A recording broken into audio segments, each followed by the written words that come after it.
If you read a lot of the literature on trauma, a term comes up a lot. It's called people with trauma have like a broken map of the world. Like they always kind of use this phrase, the one which they use to navigate the world, it's broken.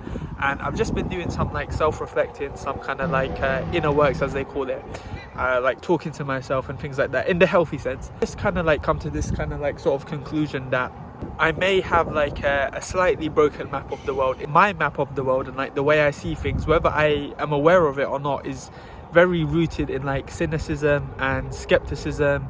And to help me explain this, I'm going to tell you this story. So basically the other day I was with my auntie and my auntie's family, and my auntie and my auntie's family, they look very different to me.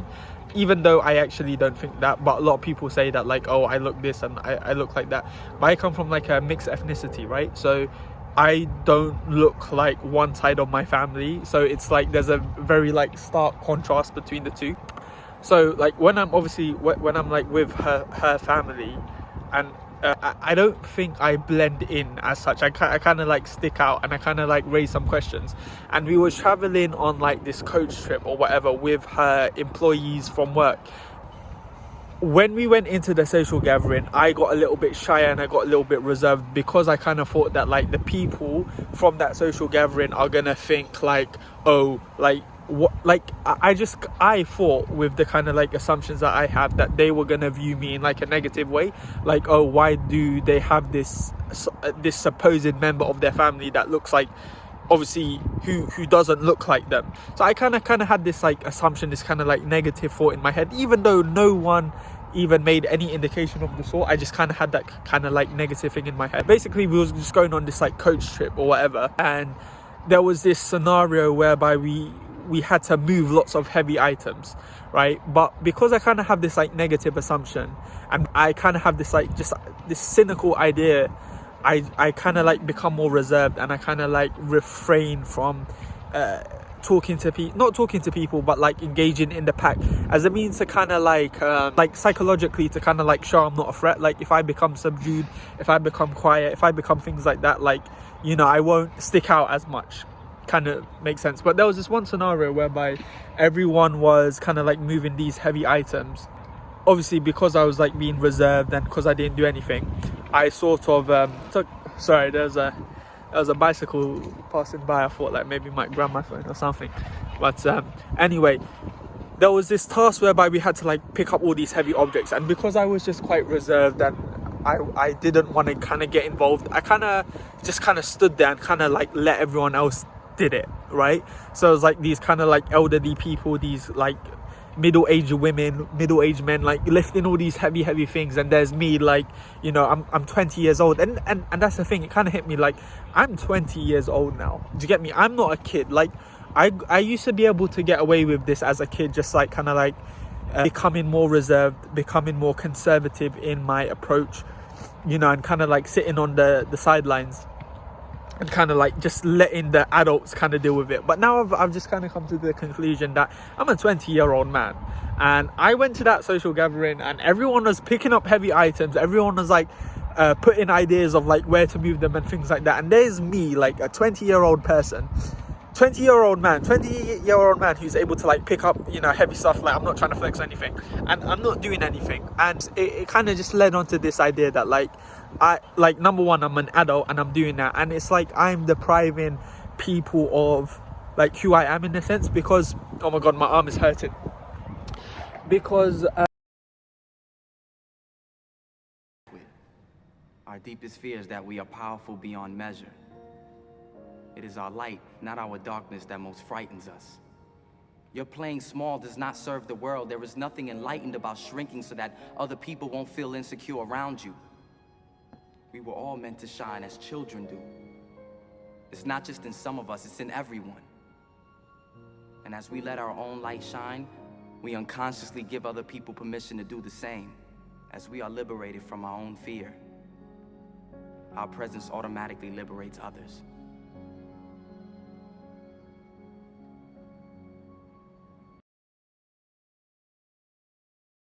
you know, like sometimes I'll be at uni, right, for instance, and the reason why I bring this up is because like I'll be at uni, for instance, and sometimes like someone will say like, a controversial opinion or something, right?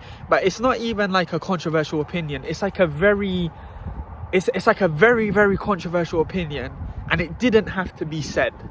Do you get what I'm trying to say? It was just so out there, and they put it forward, which is fine, right? It's fine. I have nothing wrong with that.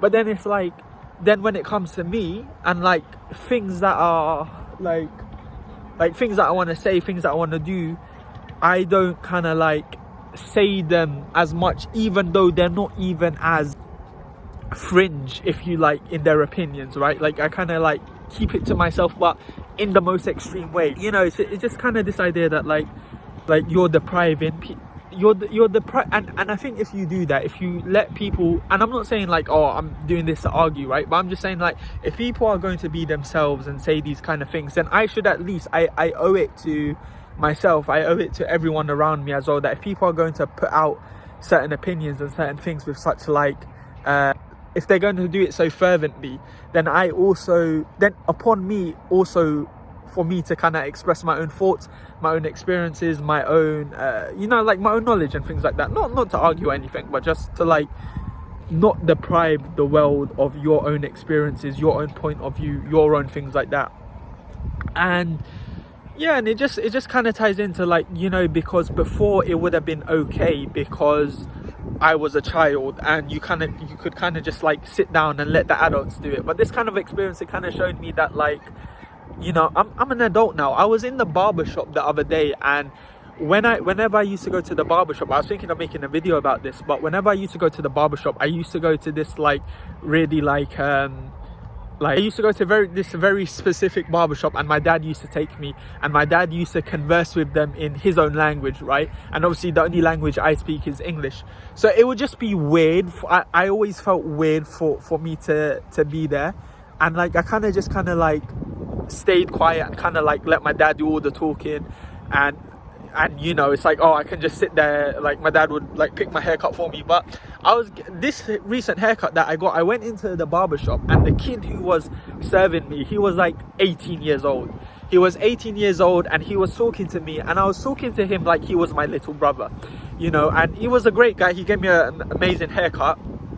But it's just interesting, like it's interesting how, like, before I kind of just went to the barbers, and like my dad would just like tell me like what haircut to get, and now like I'm going into the barbers and I'm talking to this guy in a friendly manner, but I'm talking to him like he's my younger brother.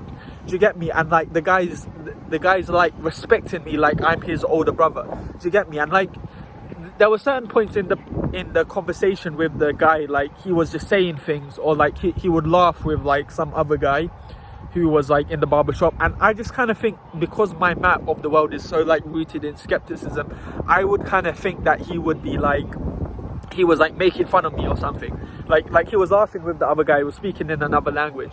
And I just, obviously I didn't understand it, and I just, oh sorry, I'm shaking a bit because it's quite cold, and I just kind of thought that maybe he's like making fun of me. He wasn't making fun of me. The guy respected me, the guy liked me, but like I always kind of have like this issue of like this cynicism where like I think that everyone's thinking like that I think everyone's unfriendly, I think that everyone thinks that everyone else is out for their own doing. And you know, it was just interesting because like I think I had such a positive interaction with him, right? And that kind of thinking, it goes everywhere else, and sometimes that is an impediment for me for like speaking my mind, or making friends with people, or being social, and just kind of like just being me. It's like I've been speaking on this channel about like making friends, being social, and just doing this inner works. I don't think it's necessarily about confidence. I don't think it's about social anxiety. I don't think it's about any of these things. You know, like I've been talking to myself, I've been like asking myself, okay, why do I think this? Why do I do that? And I think it's kind of boiled down to this. Like, the way I view the world is that I think everyone's cynical, everyone's skeptical of other people, and the way I act is a response to that assumption. You know, I'll give this other really quick example. Like, say for example, I was in the library, and like this girl, like there'd be a girl sitting there, and she'd be like really pretty or something. I don't have no intention of like going up to her and saying like, oh hey, how are you, right? But in my mind, if I was to like sit just like in the area and there would be a girl there, and that girl, just say for example 10 minutes later, got up and left, I would assume in my mind that she was getting up and leaving because she felt uncomfortable by my presence. Like, she probably just finished her work and, you know, she wanted to go away, but like in my mind, like I'll just kind of have that like negative assumption of me and of her. Like, I'll think that she felt that way about me. And it's not just about that, it's not just about girls as well, it's about guys as well. Like, with this type of thinking, you're like, you need to fight every guy, right? And it's like, before, I wouldn't have been able to fight every guy, so it's like I needed to fight every guy, but I'd be too scared anyway. But now it's like, and like sometimes you kind of like see like some of these guys, like they're doing something and you kind of feel that like, oh, you like, because they done X, you need to go start a fight with them. But it's strange. And you know, before it's like I was too scared to do anything, but now it's like I could do something. Do you get me? And that's not a good thing. And it just goes back to this point of like who I'm trying to become as an individual, who I want to be, like who do I want to be in the world. Like, I'm 20 years old now, and this kind of like this kind of way I view the world, because it's obscuring. Does that make sense? Because it serves as an impediment for me to be like a good, friendly, kind, loving person of impact.